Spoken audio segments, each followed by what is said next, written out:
the seal of creation is broken, a voice like thunder shall sound, and thou shalt know.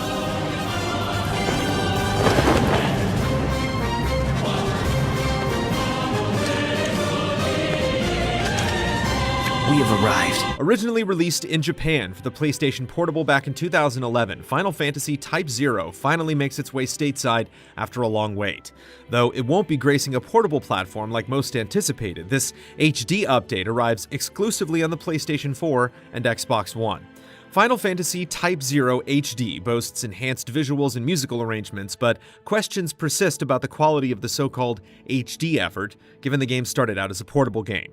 So given that Square Enix has managed to overhaul several of its older titles with remarkable results, did Type 0 receive the same love and care?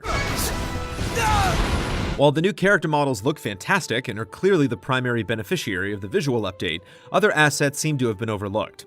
Within the same cutscene, you have two characters with vastly different visual qualities interacting with each other, and it's distracting to say the least. There are times when the game looks very good for an updated PSP title, but inconsistencies in the visual update are apparent. If you're hoping for something on par with a current-gen title, it's best to keep your expectations in check. Oh, such courage. Just what I'd expect from Kunagiri's brother.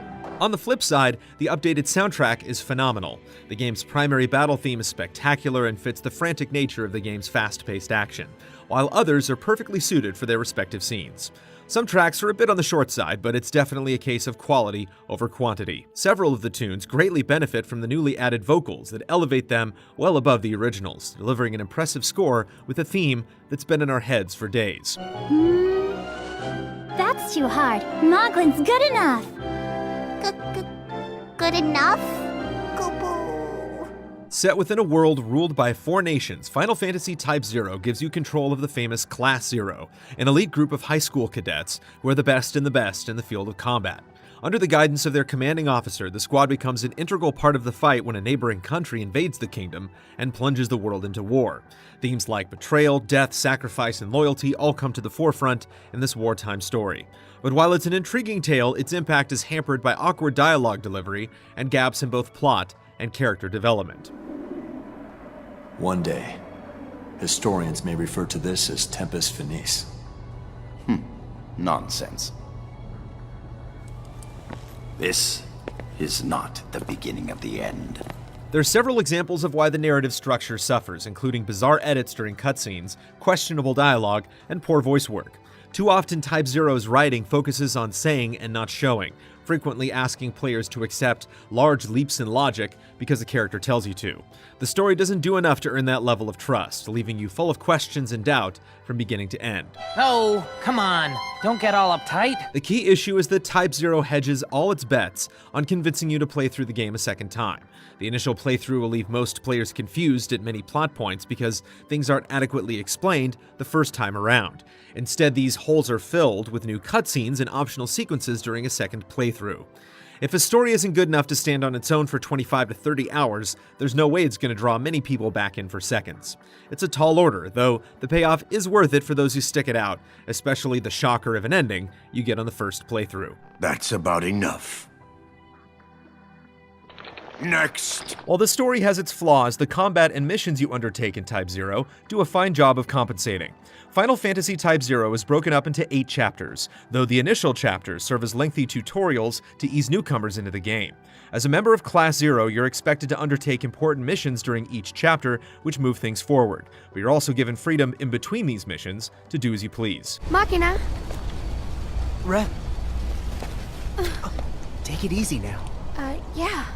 I'm okay. Whether it's engaging in an optional cutscene to learn more about your classmates, undertaking a secondary mission to help out an NPC, breeding chocobos at a ranch, or training your character to improve their level and skills, there's always something to keep you busy. Each activity takes up a finite amount of time, and you only have so many hours in between missions, so you have to be selective about what you want to do. If none of the secondary activities strike your fancy, you can report to the commanding officer to skip ahead to the next major battle. There are standard on-foot combat segments which make up the majority of the action, and sweeping battles that play out in a similar fashion to a strategy game. While you won't encounter these strategy segments often, they provide a refreshing departure from what you've come to expect in a Final Fantasy game. Even if they're simplistic and lack in-depth control options, they're fun diversions.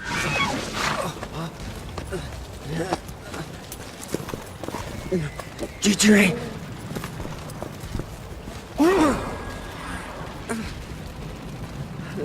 Damn! This.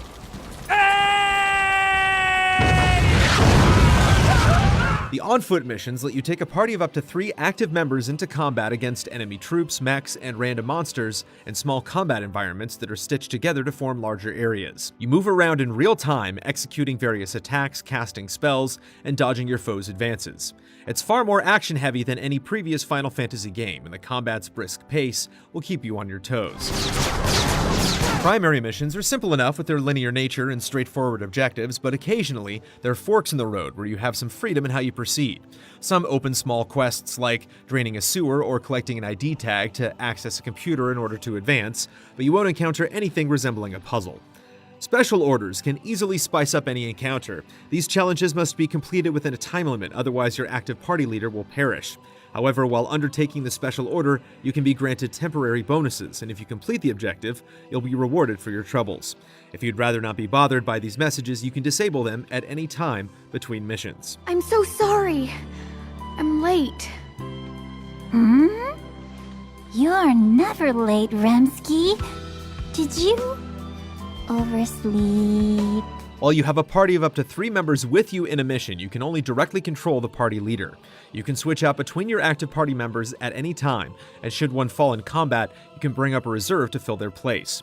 Each cadet has a unique playstyle that will take some time to get used to, and there are a few you're sure to gravitate towards. Their unique skills and abilities can be enhanced as you level up, and you can unlock new moves and spells. While you'll need to use the right cadet for the job in certain situations, it never feels like you have to put too much thought into optimizing your character's unique abilities. One thing sadly missing from the HD update is the multiplayer functionality found in the original PSP version. While you can no longer call on friends to come to your aid in battle, special AI-controlled party members taking the names of the game's development team can now join up with you to even the playing field. Like the special orders, you can disable this option if you desire, but for those who might struggle at times, it's a much-needed relief that alleviates some of the difficulty. Combat can feel like mindless fun at times, but the game is no pushover. Even on the easiest difficulty setting, you can't simply mash your way to victory, and you'll need to be more strategic in how you approach certain battles, playing defensively and waiting for a weak point in the enemy's attacks. This holds especially true during the boss encounters, where you'll get absolutely wrecked if you try to simply spam the same attack over and over in hopes of scoring an easy victory.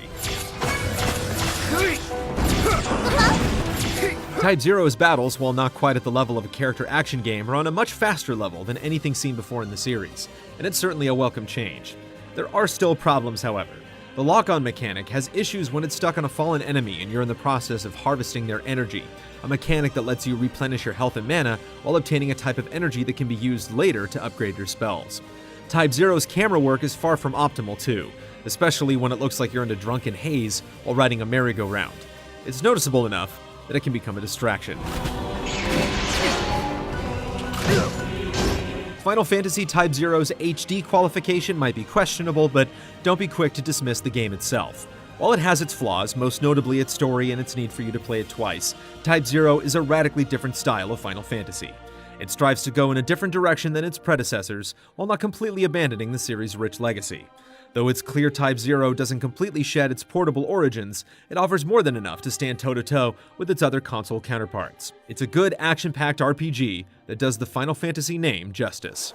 Rekindle the flame in your souls and set you free.